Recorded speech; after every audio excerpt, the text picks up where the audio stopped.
भाभी प्लीज बताओ ना, कैसी लगी आपको? रिया पसंद आई होगी ना? वो है ही इतनी प्यारी।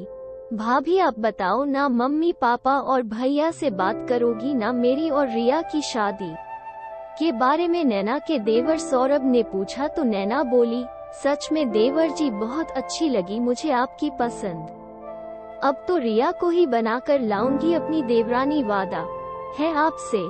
आप बेफिक्र हो जाओ, आपके भाई और मम्मी पापा जी को मनाने का काम मेरा, लेकिन अभी कुछ दिन रुक जाओ। सुमन जीजी की नंद की शादी हो जाए, फिर आपके भैया आ जाए, तब उनके सामने सबसे बात करूंगी। भाभी सच में आप दुनिया की सबसे प्यारी भाभी हैं। सच कहते हैं लोग, भाभी माँ का रूप होती है। आप मेरी भाभी ही नहीं, सबसे अच्छी दोस्त भी हो, सौरभ ने खुशी से झूमते हुए कहा। सौरभ अपनी भाभी नैना से अपने दिल की हर बात कह देता था। दोनों हम उम्र थे तो दोनों की अच्छी बनती थी। सौरभ के भैया गणेश रेलवे में सरकारी नौकरी करते थे तो दूसरे शहर में रहते थे। पहले तो नैना भी वही रहती थी, लेकिन अभी 6 महीने से अपने सास ससुर के साथ रह रही थी। 2 महीने पहले ही प्यारे से बेटे को जन्म दिया था। नैना सोच रही थी सुमन जीजी की नंद की शादी पर जब गणेश आएंगे तो उनके साथ चली जाएगी। अब तो उसने माँ जी से सीख लिया है कि बच्चे को कैसे संभालना है, और गणेश भी तो बेचारे 6 महीने से अकेले ही परेशान हो रहे थे। सौरभ, तेरे भैया का फोन आया है, उसकी गाड़ी 1 घंटे में स्टेशन पहुँच जाएगी। मोटरसाइकिल ले जा और साथ में ले आओ अपने भैया को। शाम को सुमन के ससुराल के लिए निकलना है तुम तीनों को, सौरभ की माँ ने कहा। अरे माँ, आप और पापा भी चलो ना। कितना कहा है दीदी की सास ने आप दोनों को लाने के लिए। अरे छोरा, दिमाग तो ठीक है तेरा, बेटी के घर का पानी भी पियो तो नर्क मिलता है, और तू अपने माँ बाप को शादी में ले जा रहा है अपनी बहन के ससुराल। नैना की बुआ सास आशा देवी ने कहा। आशा जी पुराने ख्यालात की महिला थी, घर की सबसे बड़ी थी। घर में उनकी बात कोई नहीं टालता था। सौरभ के पापा को उन्होंने ही पाल पोस कर बड़ा किया था। बहुत ही छोटे थे जब उनकी माँ का देहांत हो गया था। नैना तैयारी कर रही थी, शाम को नंद के यहाँ जाना था। आज उसने गणेश की पसंद का खाना बनाया था। पूरे 1 महीने बाद घर आ रहे थे। नैना बड़ी ही बेसब्री से अपने पति का इंतजार कर रही थी। सौरभ को भी गए बहुत समय हो गया था। बार बार फोन मिला रही थी, लेकिन दोनों में से कोई फोन नहीं उठा रहा था। जैसे जैसे समय निकल रहा था, सभी घर वालों की बेचैनी बढ़ती जा रही थी। सबके मन में अजीब अजीब ख्याल आ रहे थे। थोड़ी देर बाद एम्बुलेंस की आवाज आई और सब लोग दौड़कर बाहर की तरफ भागे। एम्बुलेंस में गणेश की लाश थी। सब बोले ये सब कैसे हुआ? ट्रेन पूरी तरह से रुक भी नहीं पाई थी और वो जल्दी में उतर रहा था, जिसके कारण वो हादसे का शिकार हुआ। सौरभ के लिए अपने भाई को इस तरह घर लाना दुनिया का सबसे कष्ट का काम था। मम्मी पापा और नैना तो बेसुध ही हो गए थे। नैना की तो दुनिया ही उजड़ गई थी और 2 महीने के बच्चे के सिर से पिता का साया उठ गया था।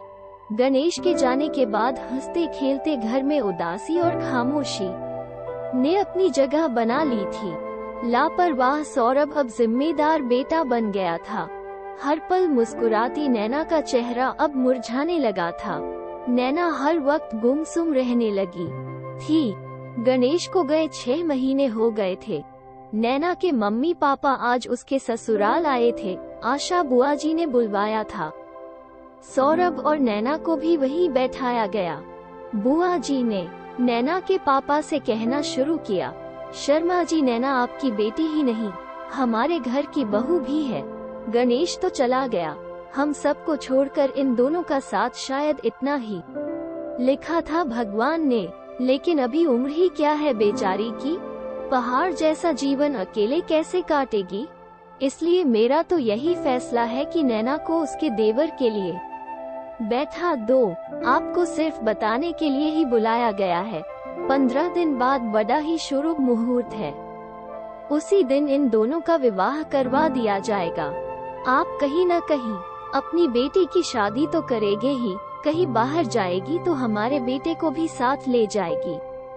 इससे अच्छा है घर में ही रहेगी और इसका जीवन भी संवर जाएगा। वर्षों से यही होता आया है, इसमें कोई बुराई नहीं है। बुआ जी की बात सुनकर सभी लोग चुप बैठे थे। किसी को कुछ समझ नहीं आ रहा था कि क्या बोले। बुआ जी ने सौरभ से पूछा तो वो चुप रहा, उसने कोई जवाब नहीं दिया। फिर उन्होंने नैना की तरफ देखा। नैना ने अपने आंसू पोंछे और बोली, बुआ जी आपके इस फैसले को मैं बिल्कुल भी नहीं मानती। सौरभ भैया को हमेशा मैंने अपने छोटे भाई की तरह ही माना है, उनको पति का स्थान मैं कभी नहीं दे सकती।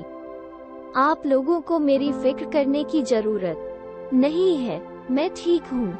आप सब लोग हो ना मेरे साथ। सौरभ मुझसे बिना शादी करे ही मेरे बेटे को पिता का प्यार दे सकते हैं और भविष्य में कभी मुझे लगा कि जीवन साथी की आवश्यकता है और मैं मन से तैयार हूँ किसी को अपनाने के लिए तो मैं आप लोगों को बता दूंगी। फिर उसने अपने सास ससुर से कहा, मम्मी जी पापा जी, सौरभ भैया की शादी 15 दिन बाद उसी शुभ मुहूर्त में होगी, उस लड़की के साथ जिसे वो पसंद करते हैं।